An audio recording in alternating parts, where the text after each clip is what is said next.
وفاقی وزیر فواد چودھری اس وقت پریس کانفرنس کریں، آپ کو براہ راست لیے چلتے ہیں۔ وزرائے خارجہ وہ اس وقت انقرہ پہنچ رہے ہیں، جہاں سے مسلمان ملکوں کے یہ جو تمام وزرائے خارجہ ہیں یہ مشترکہ طور کے اوپر نیو یارک جائیں گے جنرل اسمبلی۔ اس سے آپ اندازہ لگا سکتے ہیں کہ اس وقت جو مسلم امہ میں فلسطین کی صورتحال کو لے کر کے ایک بہت زیادہ ریزنٹمنٹ پائی جاتی ہے، ایک بے چینی پائی جاتی ہے، اور اس وقت پوری مسلم امہ جو ہے وہ اس مسئلے کو لے کر بڑی پریشان ہے۔ اور وزیراعظم عمران خان نے شروع سے ہی فلسطین کے مسئلے کے اوپر مسلم امہ کو ایک لیڈرشپ فراہم کی ہے، اور آج بھی الحمدللہ پاکستان وہ پہلا اسلامی ملک تھا جس نے فلسطین کے مسئلے کو لے کر ایک بہت ہی سخت موقف اپنایا، ایک بہت ہی واضح موقف اپنایا، اور ہم آج بھی اسی موقف کے ساتھ کھڑے ہیں۔ پاکستان کی جو فلسطین پالیسی ہے اس کی بنیاد قائد اعظم محمد علی جناح نے رکھی تھی، اور آج اس پالیسی کے جو امین ہیں وہ عمران خان ہیں، اور اسی لیے جو پاکستان کی جو قیادت ہے اس مسئلے کے اوپر اس کو پوری اس وقت جو مسلم امہ ہے وہ تسلیم کرتی ہے۔ فلسطین کے جو لیڈرشپ ہے اس میں چاہے محمود عباس صاحب ہوں، چاہے ان کے وزیر خارجہ ہوں، یا یہاں پر جو ان کے سفیر ہیں وہ ہوں، انہوں نے پاکستان کی جو قیادت ہے اس کا جو فلسطین کے لیے جو درد ہے اس کے اوپر شکریہ بھی ادا کیا ہے، اس کو وہ تسلیم بھی کرتے ہیں۔ اور طیب اردگان نے جس طرح سے کہا کہ جو بات فلسطین کے لیے ان کے دل میں ہوتی ہے وہ بات وزیر اعظم عمران خان کی زبان پہ ہوتی ہے، تو یہ ایک بہت بڑا ایک میں سمجھتا ہوں کہ وزیر اعظم عمران خان کا جس قسم کا کردار ہے مسلم امہ کو لے کر وہ بڑا واضح طور کے اوپر فلسطین پہ ظاہر ہوتا ہے۔ اور آج کابینہ نے فیصلہ کیا ہے کہ ہم انسانی ہمدردی کی بنا کے اوپر جو فلسطین کو نہ صرف کووڈ کے معاملے میں جو ہے وہ امداد بھیجیں گے، بلکہ اس کے علاوہ بھی جو میڈیکل ایمرجنسی کی سچویشن ہے فلسطین میں اس کے لیے ہم فلسطین کو امداد جو ہے وہ بھیجیں گے۔ کابینہ نے جو سعودی عربیہ کا ایک کامیاب دورہ تھا وزیر اعظم صاحب کا اس کے اوپر جو ہے وہ مبارکباد بھی دی۔ اور اس کے بعد جو ایک امپورٹنٹ معاملہ جس پہ میں شروع کرنا چاہتا ہوں وہ رنگ روڈ کے اوپر ایک آپ نے آج اخباروں میں بھی دیکھا ہے، رنگ روڈ کے اوپر جو ہے وہ بات ہوئی ہے۔ اس کے اوپر میں نے جو کابینہ کو جو اطلاعات تھیں جو اس وقت پنجاب حکومت سے جو ہمیں رپورٹ آئی ہے اس کے متعلق بریف کیا۔ رنگ روڈ کا جو معاملہ ہے اس میں تھوڑی سی میں آپ کو تفصیل یہ بتا دوں، یہ صرف پی ٹی آئی کی حکومت میں ہوتا ہے، اور صرف عمران خان کی وہ وزیر اعظم ہیں جن میں یہ جرت ہے کہ وہ ہمارے ایسے معاملات کے اوپر بھی وہ بڑے دلیرانہ اقدامات لیتے ہیں جو عمومی حکومتیں نہ کرتی۔ پیپلز پارٹی اور نون لیگ کی اگر حکومت ہوتی تو میڈیا چیخ کے گلے بیٹھ جاتے، پر سوال نہیں پیدا ہوتا کہ اس کا کوئی تحقیقات ہو جاتی، کسی کے خلاف کوئی ایکشن ہو جاتا۔ یہی وہ نظام کی تبدیلی ہے جس کا پی ٹی آئی نے وعدہ کیا تھا، اور یہی نظام کی تبدیلی ہے جو آپ دیکھ رہے ہیں کہ اس حکومت کے دوران اگر کوئی سکینڈل کی بات آتی ہے، کسی سکیم کی بات ہوتی ہے تو اس پہ بڑے اعلیٰ پیمانے پر تحقیقات ہوتی ہیں اور ذمہ داروں کے تعین کے لیے سنجیدہ اقدامات کیے جاتے ہیں۔ یہی وہ ترہ امتیاز ہے اس حکومت کا جو پیپلز پارٹی اور پی ایم ایل این دینے میں ناکام رہیں، اور آج الحمدللہ پاکستان کے اندر عمران خان کا یہ ایک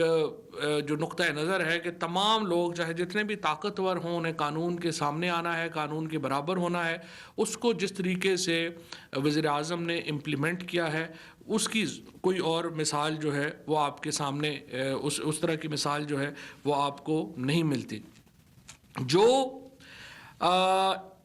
ایک میں تصحیح کر دوں فلسطین کے معاملے میں، تصحیح نہیں بلکہ ایک انفارمیشن ایڈ کر دوں، اس وقت جو وزرائے خارجہ انقرہ میں موجود ہیں وہ پاکستان، ترکی، فلسطین اور سوڈان کے ہیں، اور انڈونیشیا کے وزیر خارجہ بھی شاید وہاں پہنچ رہے ہیں، تو 5 مسلم ملکوں کے وزرائے خارجہ جو ہیں وہ اکٹھے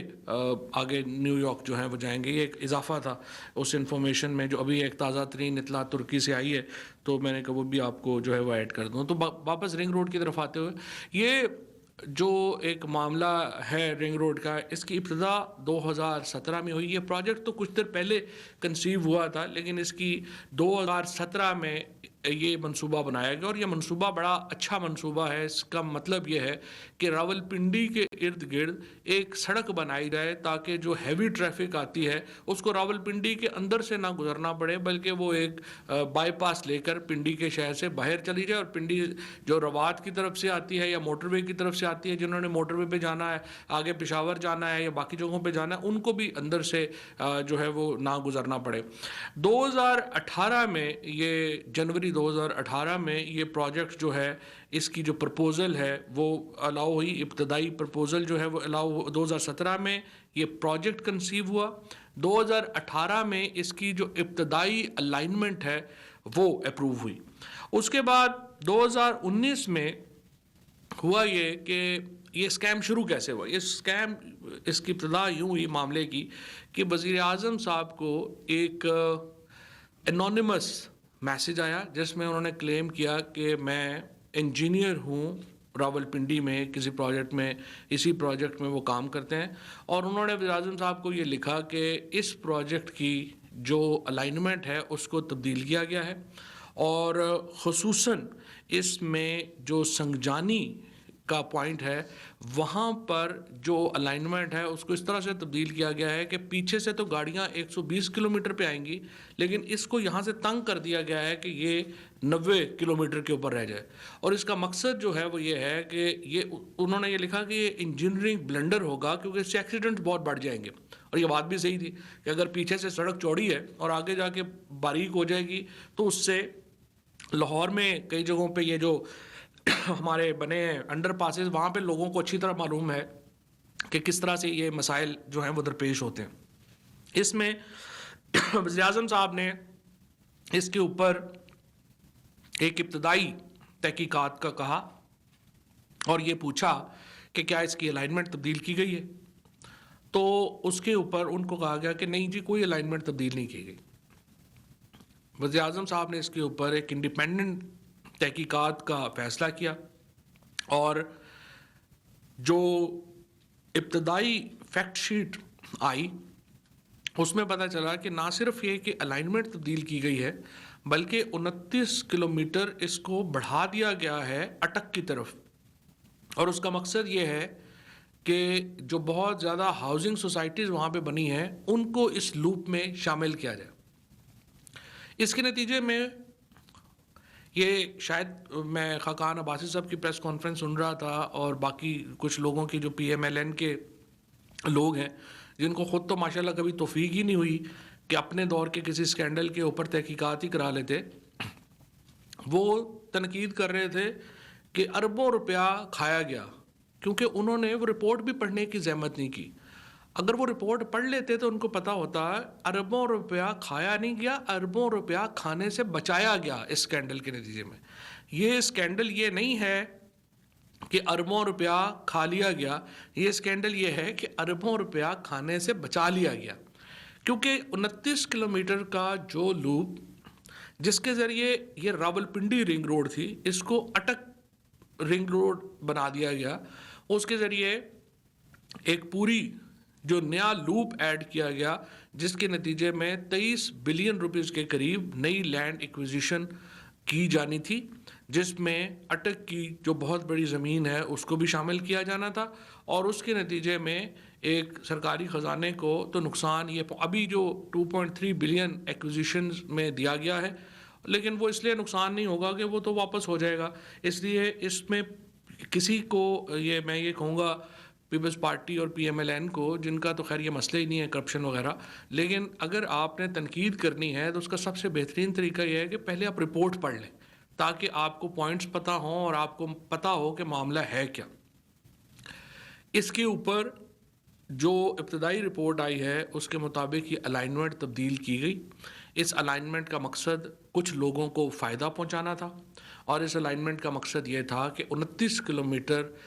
نئی سڑک اس میں ایڈ کر دی جائے تاکہ بعض جو ہاؤسنگ سوسائٹیز ہیں ان کو براہ راست فائدہ جو ہے وہ پہنچایا جا سکے۔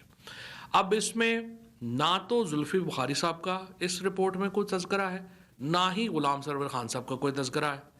سوشل میڈیا کے اوپر، چونکہ پاکستان کے اندر یہ رواج نہیں ہے کہ جب تک حکومت کے وزیر مشیر شامل نہ ہوں تو اسکیم کیسے ہو سکتا ہے، لہٰذا سوشل میڈیا کے اوپر اور ان کے اوپر وزراء کے نام لیے گئے. زلفی بخاری ایک اوورسیز پاکستانی ہے اور ان کے ننہال کی زمین، ان کے ننہال گاؤں کا جو زمین ہے اور جو توقیر شاہ صاحب ہیں وہ ان کی زمین اس سے فائدہ اٹھاتی ہے. لیکن زلفی بخاری کا اس معاملے سے اس لیے کوئی تعلق نہیں ہے کہ ان کا جو توقیر شاہ صاحب کی فیملی ہے ان کے ساتھ کوئی تعلق واسطہ ہی نہیں ہے، ان کی آپس میں کوئی جو ہے اس طرح کی کلوزنس نہیں ہے کہ جس میں وہ ان کو فائدہ پہنچانے کے لیے جو ہے وہ کچھ ایسا کام کرتے. لیکن اس کے باوجود یہ بھی صرف پی ٹی آئی میں ہی ہوتا ہے کہ انہوں نے ریزائن کیا، جس طرح سے اس سے پہلے ڈاکٹر بابر اعوان نے ریزائن کیا، اس سے پہلے علیم خان نے ریزائن کیا، اس سے پہلے سبطین صاحب نے ریزائن کیا کہ میں یہ جو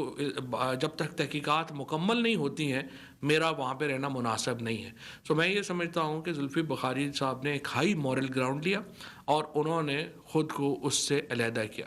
غلام سرور خان صاحب کا جہاں تک بات ہے، انہوں نے پوری طرح، وہ اب بھی کہتے ہیں کہ اس ساری جگہ کے اوپر میری آپ 1 انچ بھی زمین بتا دیں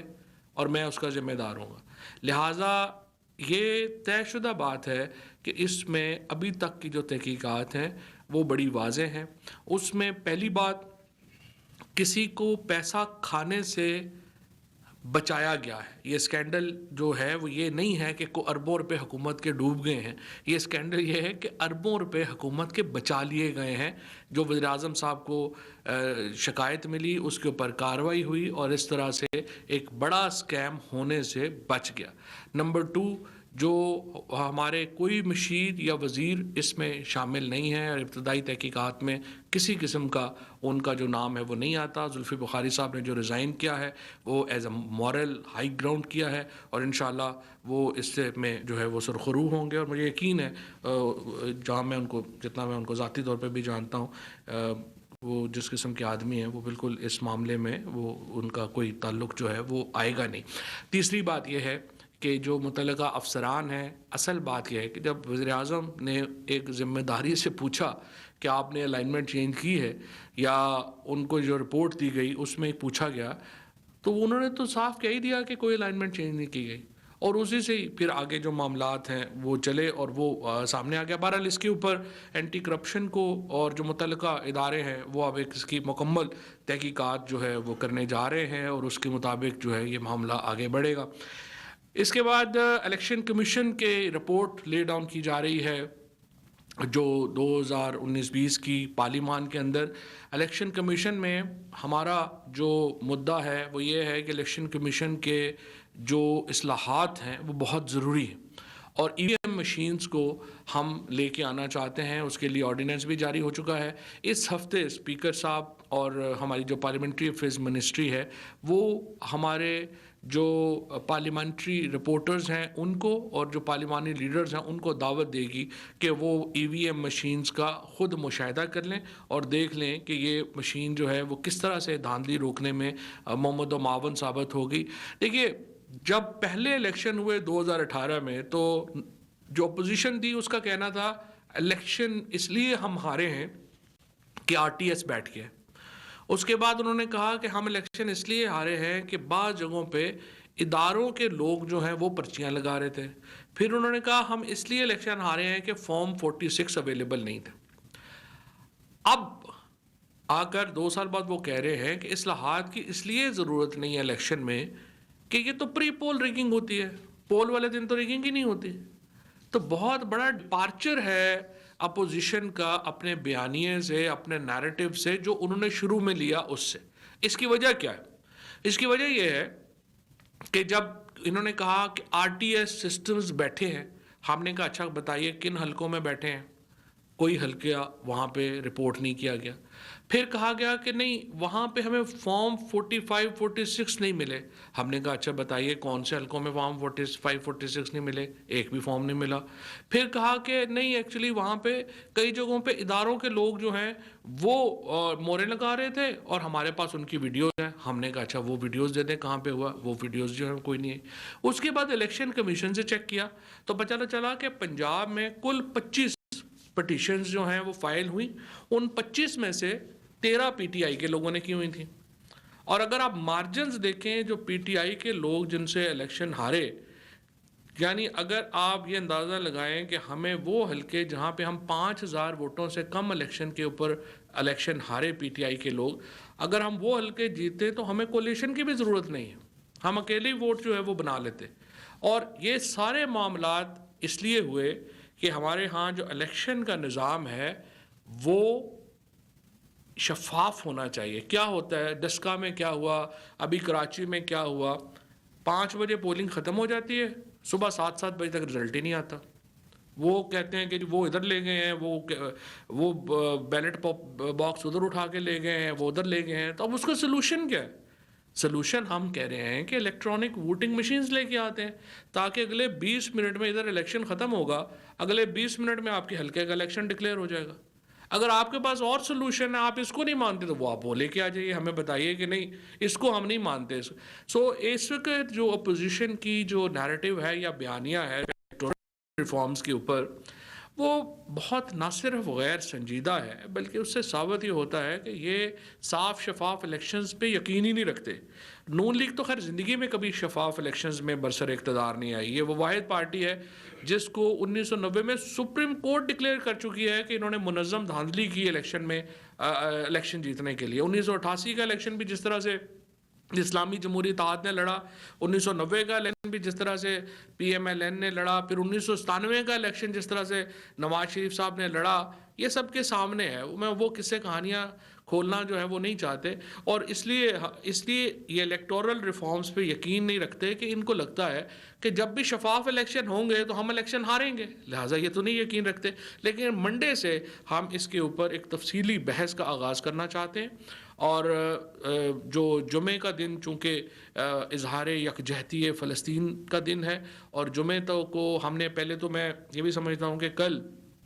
پارلیمان نے جس طرح سے فلسطین کے حق میں ریزولوشن کی وہ بھی ایک بڑا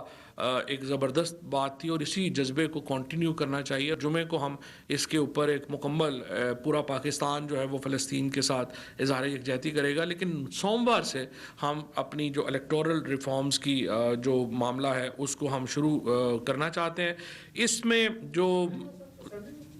اسمبلی میں جو ہم رپورٹ لے ڈاؤن کریں گے اور اس کے اوپر جو ہے وہ اسی چیز کو جو ہے وہ آگے لے کے آئیں گے. اس کے ساتھ ساتھ جو